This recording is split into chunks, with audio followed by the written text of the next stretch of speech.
Hello, hello, hello. Salam alaikum, j'espère que vous allez bien. مرحبا بكم في podcast جديد. Je suis très contente. صراحة je suis vraiment très contente de vous retrouver مرة أخرى. ندويو في مواضيع جداد، نناقشوا شنو طاري، شنو كنحسوا بيه et le plus important أنه كل واحد يلقى راسو في هاد الpodcast أي حاجة كندويو عليها تكون related ليك بشي طريقة ولا تلقى راسك فيها بشي طريقة، يا إما تلقاها le point positif ولا تلقاها le point négatif، أهم حاجة أنه كتلقى هداك le point اللي خصو يتعالج ولا خصو يتصلّح ولا خاصو غير يتغفينا واحد شوية ولا يتقاد واحد شوية أو plus ou moins. اليوم حلقة اليوم غنرجعو شوية للenfance et plus précisément كنبغي نأكد على الفكرة ديال أنه آآ شنو كيطرا لنا في الenfance كيأثّر علينا وبزاف، كيأثّر علينا من جميع النواحي ملي كنكبروا، بزاف ديال لي comportement اللي كيطراو لينا ولا كنديروهم في الenfance ولا بزاف ديال لي سيناريو ولا الأحداث اللي كيطراو لينا وحنا صغار عند بالنا حنا راه نسيناهم، ولكن عقلنا ما نساهمش، أفكارنا ما نساهمش، جهازنا العصبي ما نساهمش. بعض المرات ملي كتكونوا معصبين ولا كتكونوا مضاربين مع شي حد وكتغوتوا en même temps أشنو كيطرا كتبداو تبكيو وأنت ما حاملش راسك وأنت في هاديك لا situation وأنت كتبكي وما عارفش كيفاش تحبس الدموع وهكاك الدموع جايين، جايين، جايين alors que أنت ما كتحسش براسك في une situation ديال الضعف باش تبكي. أجي نشرح لكم اش كيطرا ولا شنو طرا. نتايا ملي كتبدا تبكي وأنت معصب، الجهاز العصبي ديالك كيحاول أنه كيحميك، وعلاش الجهاز العصبي كيمشي لهاد لا ميثود ديال أنك تبكي باش يحميك؟ لأنه هاد الشي اللي كان متعود عليه ملي كنتي دري صغير، ملي كنتي ان enfant الحاجة الوحيدة باش أنك tu te sauves ولا باش تخرج من هداك الضغط ولا من هداك المضاربات اللي كتشوف قدامك ولا من هداك الخوف، هو أنه يا إما كتسكت ولا كتبكي، حتى إلا أنت في دماغك نسيتي هاد لا situation ونسيتي هاد الشي اللي طرالك، دماغك راه ما نساش ودماغك باقي كيتصرف بنفس الطريقة. علاش بالضبط كيطرالك بحال هكا ولا شكون هما هاد الناس اللي كيطرا ليهم بحال هكا؟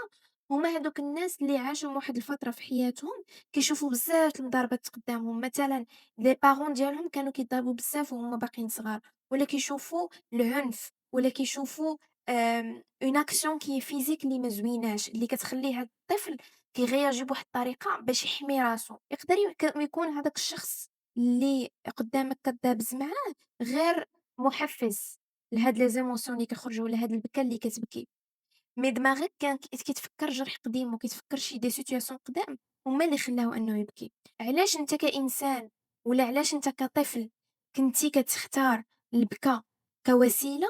لأنه علميًا البكا واحد الوسيلة باش أنه كتخفف من هرمون التوتر ولا كنسميوها واحد التفريغ عصبي ولا كنخليو هذاك الجهاز العصبي يتسولاجا باش بالبكا ولا بالدموع. كنعاود نذكركم دوينا على هذا الموضوع تا هو بزاف د المرات أنه ما عمر الإنسان l'environnement اللي دمراتو واللي ضراتو واللي خلاتو يجمع كاع لي سوفونيغ وكاع المخاوف وكاع الترومات الخايبين في الحياة، ما عمر هذيك l'environnement هي اللي غتعالج فيها. أول خطوة الإنسان خاصو يدير اللي كيكون باغي يتعالج هو أنه يخرج من في الأول يخرج من هذيك l'environnement، يخرج من هذاك المكان اللي جمع فيه هذوك الترومات كاملين اللي جمع فيه هذوك لي سوفونيغ الخيبين كاملين. هذه أول خطوة، عاد كنبداو نتعالجو بشوية بشوية et surtout كنرجعو لنقطة الناس اللي في الحياة ديالهم malheureusement للأسف في الحياة ديالهم تعرفوا على ناس نرجسيين، والناس النرجسيين من أصعب الناس اللي يقدر الإنسان يتعامل معاهم، وغالبا اللي كيوقعك في الفخ أنك كتأثر بهذا الإنسان النرجسي هو أنك ما كتعرفش تتعامل معاه. من بين الحوايج ولا أكبر الأخطاء اللي كنديروها ملي كنكونوا كنتعاملوا مع واحد الإنسان نرجسي هو أنه كنبغيو نشرحوا راسنا، أي حاجة كنبغيو نجوستيفيوها، أي سيتوياسيون سواء تكون غالطة ولا ما غالطاش كتبداي تعطيه التفسيرات والتبريرات. الشخصية ديال الإنسان اللي نرجسي راه ما كيقلّبش على la vérité، ما كيقلّبش على الحقيقة، كيقلّب على ردة فعل، وهاد ردة فعل هي اللي كتخلّيه دايمًا كيشبّع الego ديالو. فأنتِ فأنت كإنسان كل ما عطيتِ des justifications، كل ما برّرتِ راسِك، كل ما بكيتِ وضربتِ وغوّضتِ وبديتِ كتحاولي تجيبي هذاك الإنسان لعندِك باش إنه يسمع لك وكتغوّت كتزيدي النبرة ديال صوتك باش يعطيك l'attention، فنتايا دخلتِ في هاديك الدوامة ولا دخلتِ في هاداك اللعبة ديال هاداك الإنسان النرجسي، فهو كيستغل الفرصة. الحل كيفاش نتعامل مع هاد لي situation هي ما كنسميوه الجمود العاطفي، أنه ما ندير حتى ردة فعل. وكنا دوينا من قبل أنه بعض المرات في دي situation أحسن لك ما ديرش ردة فعل على أنك دير ردة فعل. ومع الإنسان النرجسي بحال هكاك، ما تفسر، ما تعطي أسباب، ما تبكي، ما تضحك، ما حتى حاجة. سورتو ملي كنعرف أنه هاد الإنسان اللي قدامي كنتأكد 100% أنه هذا إنسان نرجسي، لأنه جمّعت بزاف د الأدلة وجمّعت بزاف لي signes. و وغير باش نقول لكم واحد الحاجة، أنت كإنسان ملي ما كتجوستيفي راسك، ما كتعطي تبريرات، ما كتعطي des causes، هاد الشي ماشي معناته أنك مثلًا tu es une personne qui est faible، tu es une personne اللي ما قاداش تعطي ردة فعل، اللي ما قاداش تدافع على راسها، لأ، هذا معناته أنك une personne واعية وعارفة شنو خاصو يدار وإمتى خاصو يدار. وفي هاد لا سيتوياسيون نفسها اللي خاصو يدار أنِك تسكتي. فشنو كيطرا لهاد الشخص النرجسي اللي قدامك ملي ما كيلقاش ردة فعل؟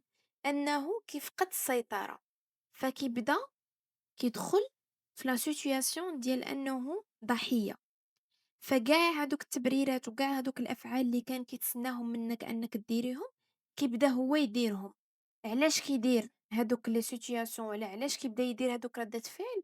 باش ياخد واحد ردة فعل من عندك، باش ياخد une attention، باش يبقى دايمًا هو محور الكون. فدايمًا حميو طاقتكم، حميو l'environnement ديالكم. شوفوا، الإنسان النرجسي ولا الإنسان اللي ما كتحسش بيه بأمان ولا الإنسان اللي كيفكرك في أي تروما ديال الطفولة ولا كيخليك أنك كتعيش des moments qui sont très difficiles، هاد الإنسان لا يستحق أنه يكون في حياتك. وما تقولش لي أنه c'est trop tard ولا أنا هاد الإنسان دوزت معاه سنين في حياتي. il n'est jamais trop tard. ملي كتقرري أنك تبقاي مع هاد الإنسان، راه ماشي الغلط منّه، الغلط راه منّك، وأنتِ اللي كتغلطي في حق راسِك، ماشي هاذاك الإنسان اللي غلط في حقِّك، لأنه هاذاك الإنسان مريض وأنتِ عرفتِ أنه مريض، ومع ذلك بقيتِ كتشبعي المرض ديالو، وأنتِ غير مُجبرة أنِّك تبقاي مع هاذاك الإنسان حتى يداوى. أنتِ ماشي ممرضة وماشي طبيبة ديال هداك الإنسان. الإنسان اللي كيكون باغي إنه يتعالج هو راسو كينوض وكيمشي يقلّب على الدوا ولا العلاج.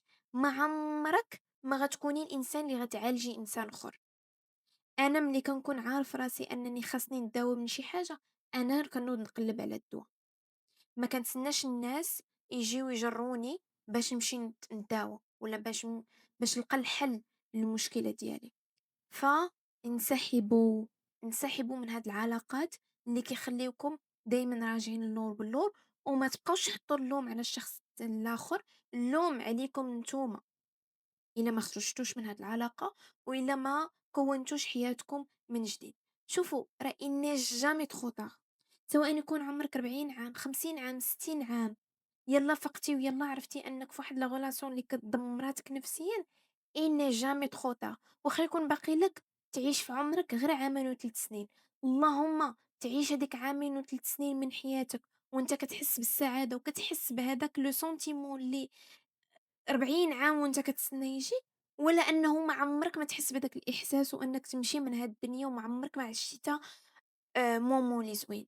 راه حنا ما تخلقناش باش نتعذبوا، تخلقنا باش لغاية ما، وهي غاية زوينة ماشي غاية باش أننا نتعذبوا، وحنا غير وسيلة في هاد الكون، ماشي ضحايا الناس وماشي ضحايا الأمراض النفسية ولا الناس اللي كيعانيو من أمراض نفسية. فاعتقي راسك، ما تبقايش تقولي لا. آآ ولا أغلبيتهم الناس اللي كيكونوا ديجا ولدوا، هادوك الولاد مسؤوليتك وحق عليك وداك الشي كلّه، ولكن تخيّلي أنك مثلًا تضلي في هاد l'environnement اللي أنتِ تأثّرتِ فيها، اللي ولادك حتى هُما غيتأثّروا فيها، وما تقولوش ليا ما غيتأثّروش، الولاد كيتأثّروا بكل شي. اللهم تعتقي راسِك دابا وغتكوني عتقتي هادوك الولاد وغتحسي بواحد لا satisfaction لأنه واخا إلا عتقتي راسِك أنتِ واحد 5% راه هادوك الولاد عتقتيهم 50% لأنهم عتقتيهم في un jeune âge عوض ما يبقاو يجمعوا في الترومات. خاص يكون واحد النضج عاطفي وواحد تقدير الذات اللي يعطيك هاديك الشجاعة باش أنك تنوض ودير l'action. واخا ما تكونش عندك الشجاعة دير l'action. من ناحية تانية إلا دزنا لا فاز اللي من وراها وهي لا فاز ملي أنا خرجت من واحد لا relation مدمرة مهرسة، سواء une relation avec la famille une relation ديال زواج. كنت كنعرف إنسان نرجسي دمر ليا حياتي لمدة سنين ويلا فقت ونضت وخرجت من هاد الدوامة اللي كنت فيها، كنحس براسي أنني مدمرة مشتتة وما قادة ندير حتى حاجة.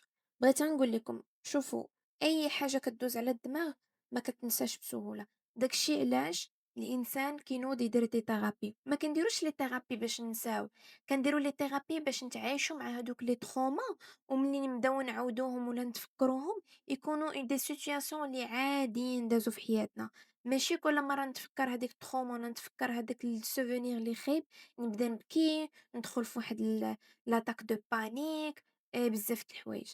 جهازك العصبي كيحتاج وقت وكيحتاج الخدمة باش يرجع لحالته الصحية المزيانة من ورا هادوك المشاكل ولا من ورا هادوك لي تروما اللي كيطراو.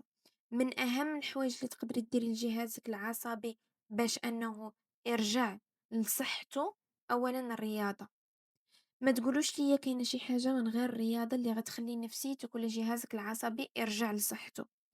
ثانيًا النعاس بكري، جسمك ما كيستافيد حتى حاجة من النعاس اللي من ورا 12 الليل، جهازك العصبي ما كيستافيد حتى حاجة، جسمك باش أنه يقدر يفرز هادوك الهرمونات ديال الميلاتونين باش تنعس أنك مرتاح، خاصو ينعس أولًا وما كاين حتى شي ضوء، ثانيًا ينعس في الوقت، تالت حاجة غديو الروح ديالكم، سواء بالدين، شوفوا الحاجة اللي نتومايا كتمسكوا بها، إلا أنت واحد الإنسان اللي كتصلي وكتعبّد وكل شي عطيه في الصلاة، إلا أنت واحد الإنسان كرياتيف كيعجبو يرسم، كيعجبو يغني ولا يدير شي حاجة، غديو هاد الهوايات ديالكم ولا غديو الروح ديالكم بالموهبات اللي كتشتت ليكم قاع دوك الأفكار السلبية وكتخلي دماغكم يخدم ويبدا في هاديك لا نوروبلاستيسيتي باش يجمع خلايا جديدة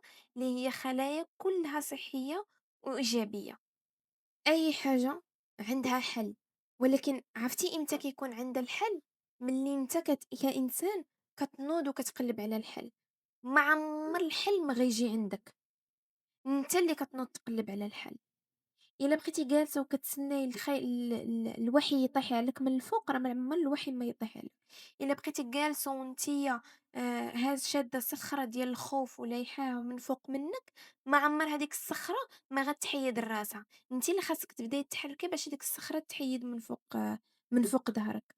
آآ إلا بقيتي عايشة في الأوهام ديال أنه هاد الإنسان غادي يتبدل، ما عمر هاد الشي ما غيطرا، نتي اللي كتقرري التغيير في الوقت اللي نتي كتقريه، في لي circonstances اللي نتي كتقريهم ولا الأحداث ولا المواقف اللي نتي كتقريهم.